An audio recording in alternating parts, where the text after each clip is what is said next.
Okay, so welcome back. Now we're gonna continue speaking about the passive voice. On the last video, we were speaking about the simple tenses, the simple present, the simple past, the simple future. If you wanna check that, go back to the other episode, to the other video. I hope that you didn't that you didn't skip it. Please don't skip episodes. That's important because, por favor, no se salten los episodios porque, bueno, mucho de lo que estamos haciendo tiene que ver con eso, ¿sí? Todo va digamos que todo se desprende de lo anterior. Entonces, si empezamos a brincar los episodios, nos vamos a quedar bien perdidos y se están empezando a poner complejas las cosas. No sé si se dan cuenta. Espero que no se asusten. No se asusten. Esto les va a servir. Pero sí es importante que sigan el orden en el que están los episodios. Today we're going to move on. We checked simple time tenses. Okay, so today we're going to move on. And we're going to move on to continuous time tenses. Continuous or progressive time tenses. Okay, so this is it. We have continuous or progressive time tenses in the passive voice.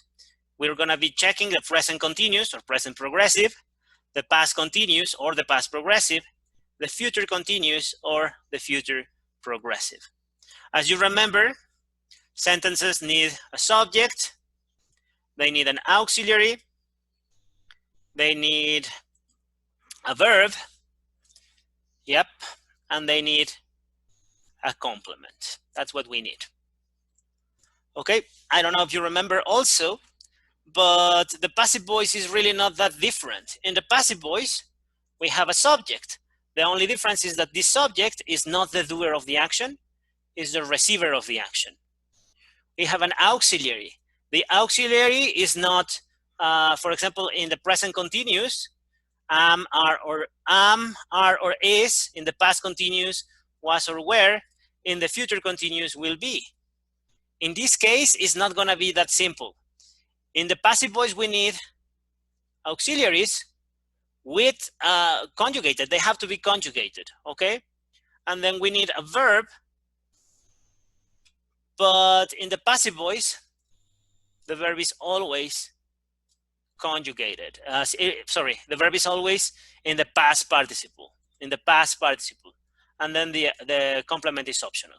Okay, let me just change a few things right here. I'm going to hide this from you for now because I want you to think, and I want you to think about this and then come up with your best explanation. Okay, so we're gonna be checking this. Let's check these sentences. This is the same sentence.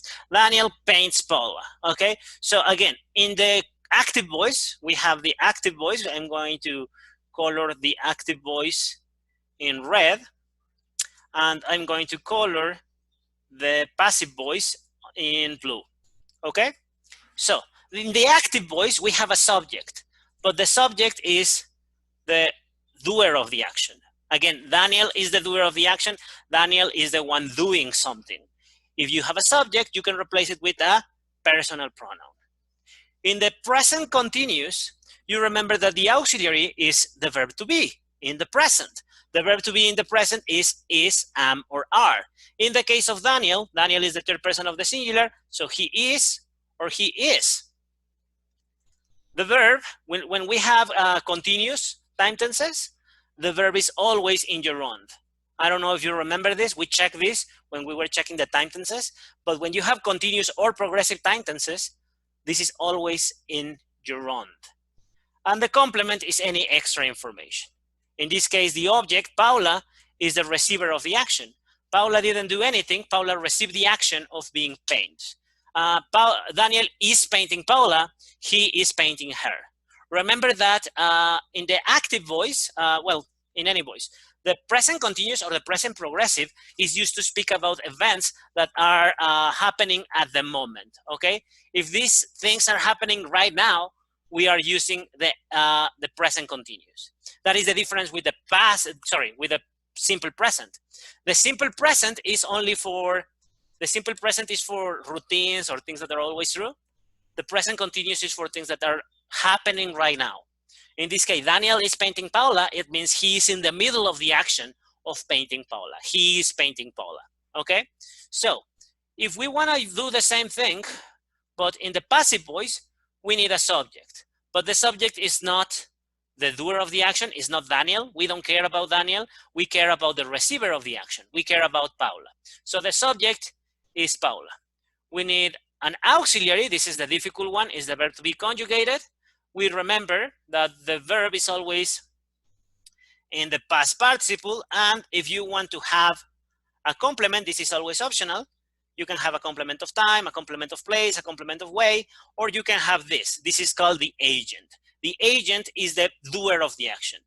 In the active voice, the doer of the action is the subject. In the passive voice, the doer of the actions, the doer of the action is a complement and is called the agent. If you want to replace Paula, she's the subject, so you use personal pronouns. You use she. If you want to replace Daniel, he is the complement. So you use an object pronoun. You use him. So let's think a little.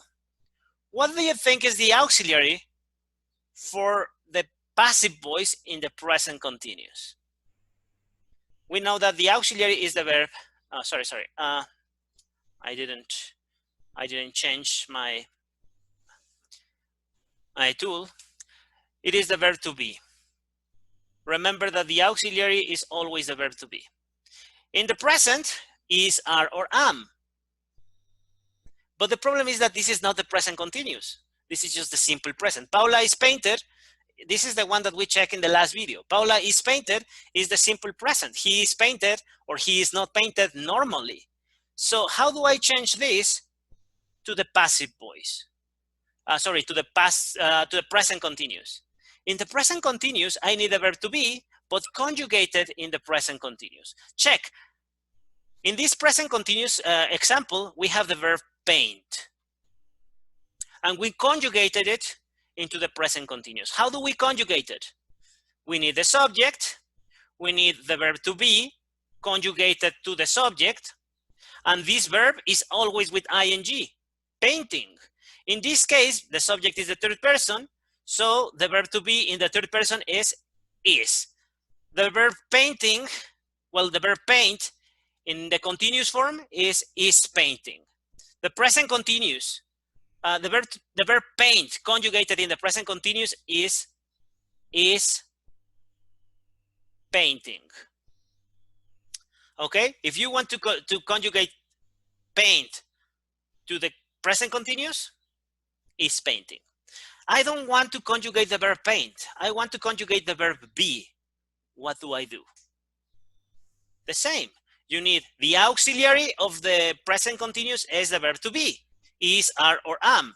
In this case, Paula is or she is. And the verb that I need is not the verb paint, is the verb to be. Continuous forms, they always need gerund. You always need ing. So is being.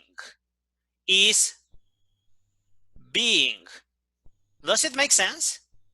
This is the verb to be, but it's conjugated in the present continuous. It's not the verb to be in the present. It's the verb to be in the present continuous. Is being. If it was you, it would be are being. If it was I, it would be am being. It can be are, it can be am, or it can be is, depending on the subject. In this case, we have is, so we need to use is being. Paula is being painted by Daniel right now. She is being painted by him in this moment. This is the passive voice in the present continuous. It's a little complicated because we have the verb to be, and we have the verb to be, we have it 2 times. But this is the auxiliary for the continuous time tenses, and this is the verb to be for the passive voice conjugated as if it was in the present continuous. So in reality, there is no contradiction. This is perfect, okay? En español, tenemos, en la voz activa, tenemos sujeto, auxiliar, verbo y complemento. Nuestro sujeto está en rojo, es quien hace la acción. Nuestro auxiliar es el verbo to be, que puede ser is, are o am, dependiendo del sujeto. Como el sujeto es la tercera persona del singular, Daniel is or he is. Y el verbo siempre está en gerundio. Daniel is painting Paula, he is painting her.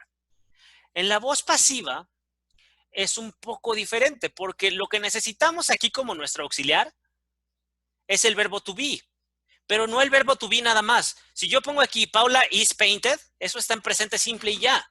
Si yo quiero que este verbo to be esté en presente continuo, lo tengo que conjugar en presente continuo. ¿Cómo conjugué el verbo paint en presente continuo?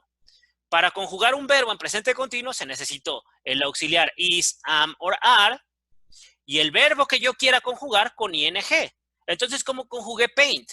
Is painting o are painting o am painting, dependiendo del sujeto. Is painting. ¿Cómo le haré para conjugar el verbo to be en presente continuo? Pues otra vez is, are o am y en lugar de painting, being. El verbo siempre va en gerundio, ¿ok? Paula is being painted. Subject, auxiliary, verb, and complement. En realidad, este es el gran problema. Lo demás, bueno, este siempre es el receptor de la acción, este siempre va en participio, este siempre es opcional, incluso, si quieren no lo ponen y no pasa nada, ¿sí? Pero, aquí la regué. Bueno, ya lo vieron. Pero bueno, aquí la cosa es, voy a volver a tapar, a lo mejor no pusieron atención, ¿sí? Aquí la cosa es que necesitamos el verbo to be conjugado en cualquier tiempo para hacer el auxiliar de la voz pasiva. El pasado continuo, the past continuous. Do you remember when to use the past continuous? The past continuous is used to speak about not the principal, not the main event. It's to tell about the context when you're telling a story and you're telling like the non-important parts, like you are communicating the context of the idea. Like I was running, I was playing, I was doing that, and something interrupted it. I don't know if you remember that. So you can do the same with the continuous, with the passive voice. So we have subject. The subject is the doer of the action. In the active voice, the subject is the doer of the action. Okay? Then we have the auxiliary. What is the auxiliary of the past continuous? Is the verb to be, but in the past.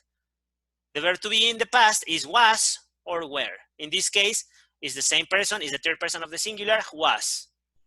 And the verb is always in gerund. With continuous or progressive time tenses, we always have ing.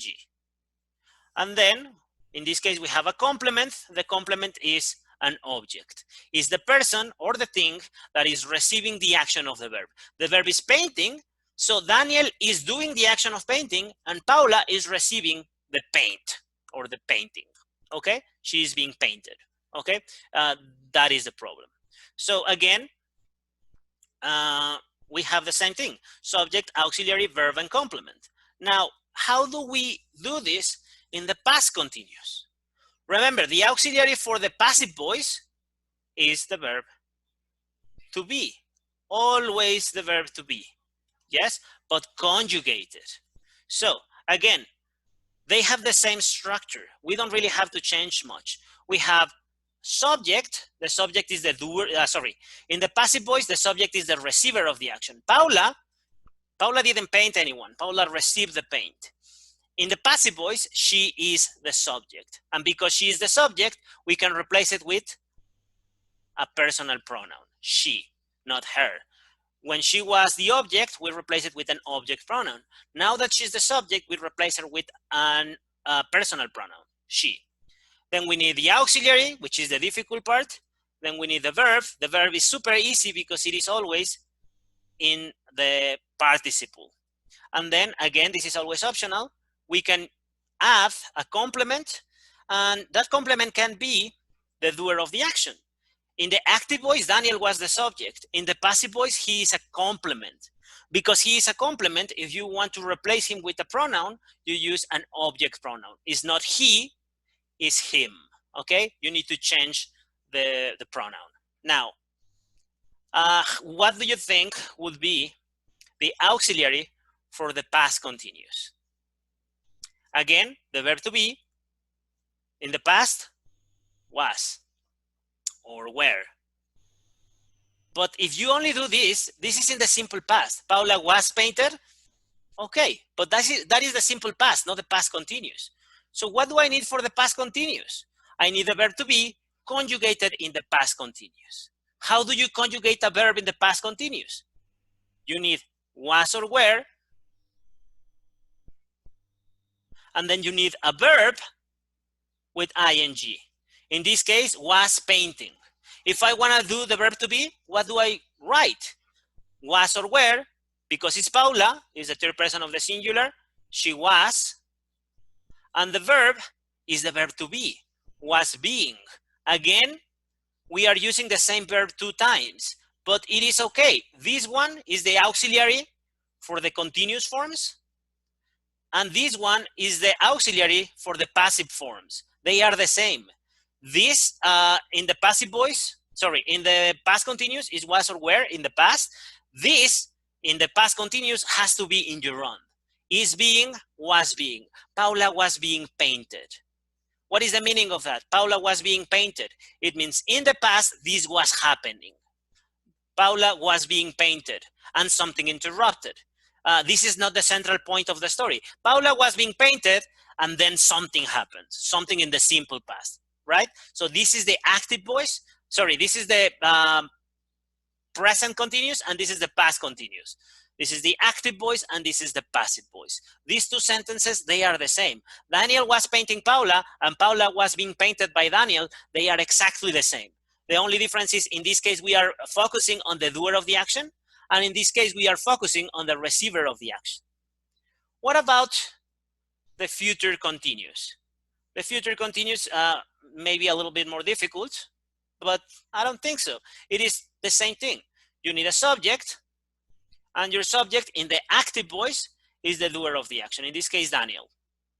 You need an auxiliary. In this case, it's a little difficult. Well, not difficult, but different, because the auxiliary is 2 parts. You have will and you have be. Remember that you need the verb to be in the present, the verb to be in the past, and the verb to be in the future. We don't really have a conjugation for the verb to be in the future, so we use will be. This is the verb to be in the future. We don't have, this verb doesn't have a future form, okay? No verbs have a future form. Every verb that you want in the future is just will plus the verb, and that's it. And then we need a verb. When you have continuous or progressive time tenses, the verb is always in gerund. And then in this case, we have an object. This verb is transitive. So we have an object, and this object is the receiver of the painting. Daniel will be painting Paula. He will be painting her. Do you remember the future continuous is used to speak about actions that will be in progress at a future time? Right now, Paula's in her house and Daniel is in his house and no one is doing anything. Right now, nothing is happening. But tomorrow afternoon, they have a plan. Tomorrow afternoon, Daniel will be painting Paula. Hey, Daniel, can you do something tomorrow? I'm sorry, I will be painting Paula. I will be in the middle of painting Paula. Hey, Paula, can you do something tomorrow? I'm sorry, I will. I'm not going to spoil it, but I will be in the middle of the process of, sorry, Daniel will be painting me, okay? That's what Paula can say.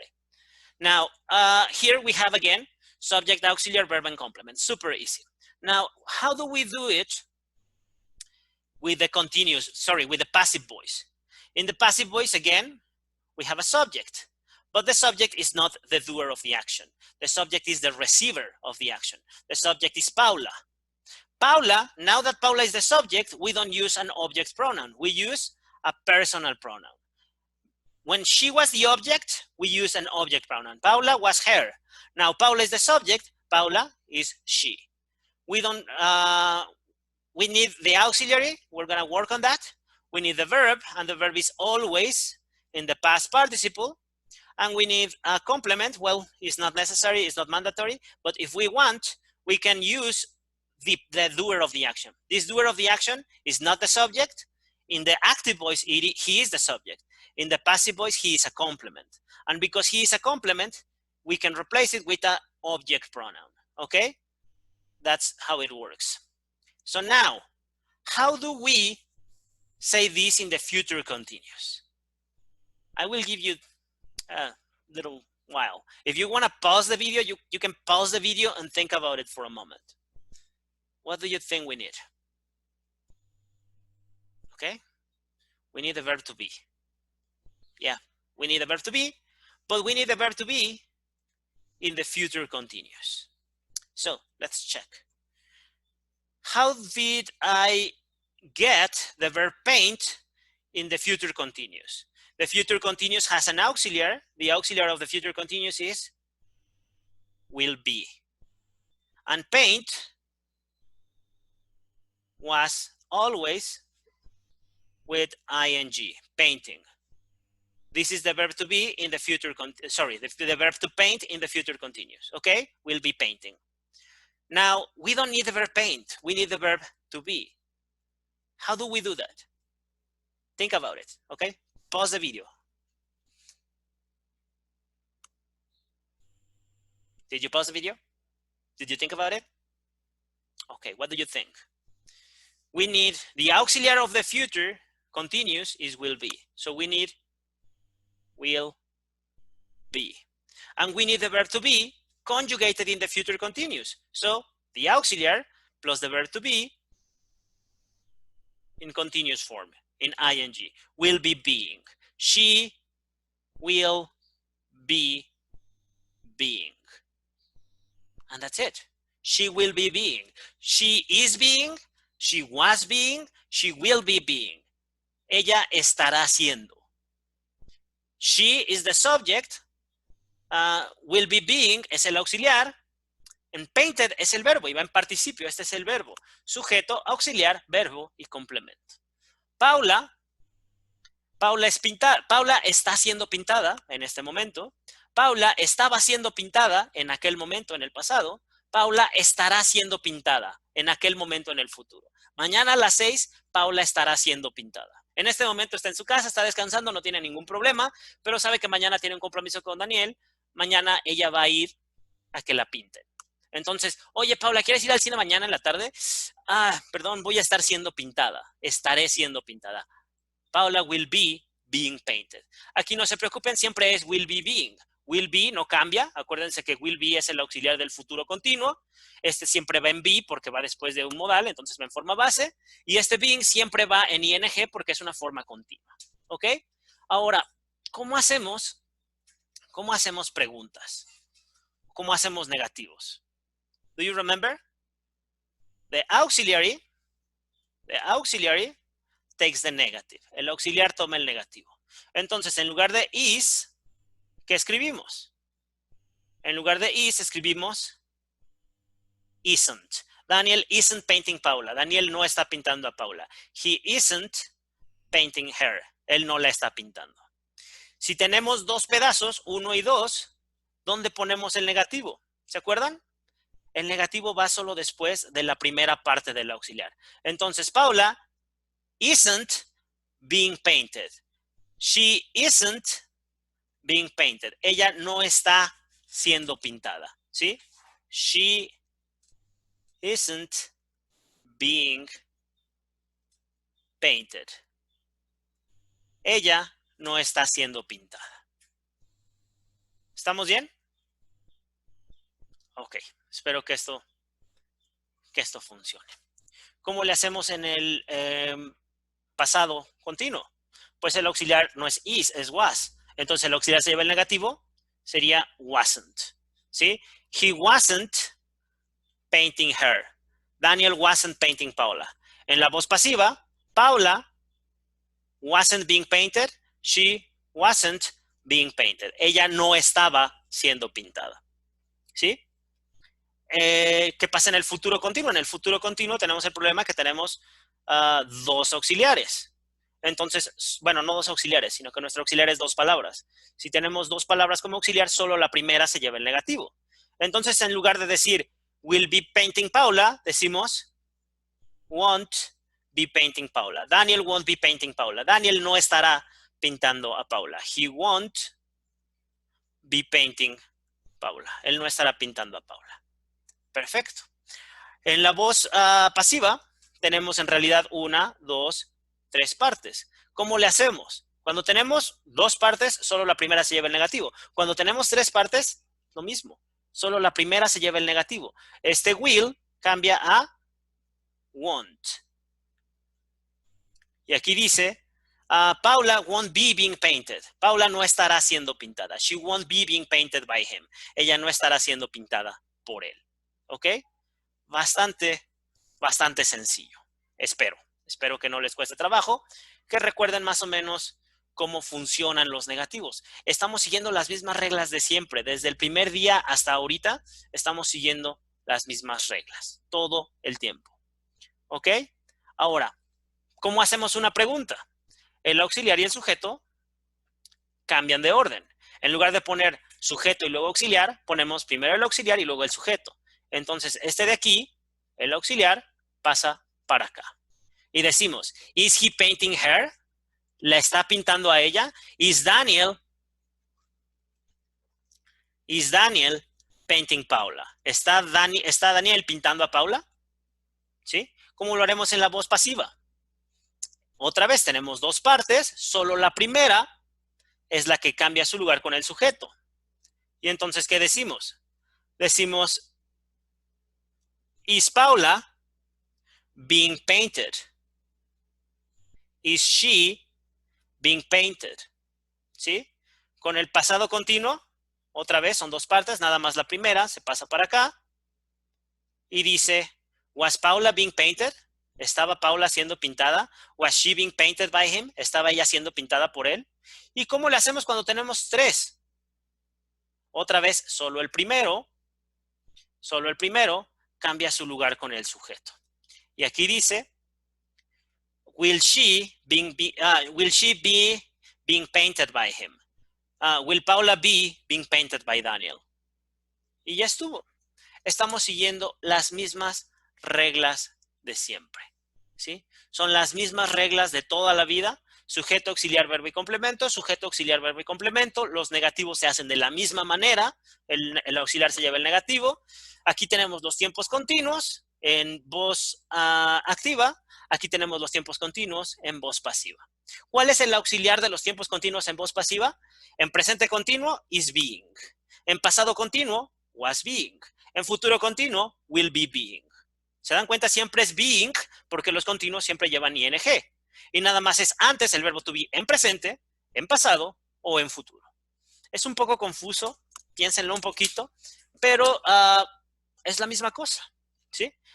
Los únicos dos diferentes eran el presente simple y el pasado simple. Esos dos funcionan un poquito aparte. Los checamos en el video anterior y los checamos también hace ya bastante rato cuando estábamos viendo los tiempos sin la voz pasiva. Entonces, pues bueno. Aquí le vamos a dejar otra vez para no hacer demasiado largos los videos. Luego son muy pesados de subir y también son muy pesados de ver. Entonces, vamos a seguir en el siguiente video con la voz pasiva en tiempos perfectos, la voz pasiva en tiempos perfectos continuos, la voz pasiva en modales y en semimodales. Como les dije, todo lo que hicimos lo podemos volver a hacer, pero concentrándonos en quien recibe la acción. Lo que espero que se estén dando cuenta es de que el inglés es una cosa bien repetitiva. Es una cosa bien, ¿cómo decirlo? Predecible. Siempre son los mismos patrones. A veces nosotros nos confundimos por querer cambiarle. Sentimos que ya repetimos mucho la misma fórmula. El inglés se trata de repetir mucho la misma fórmula.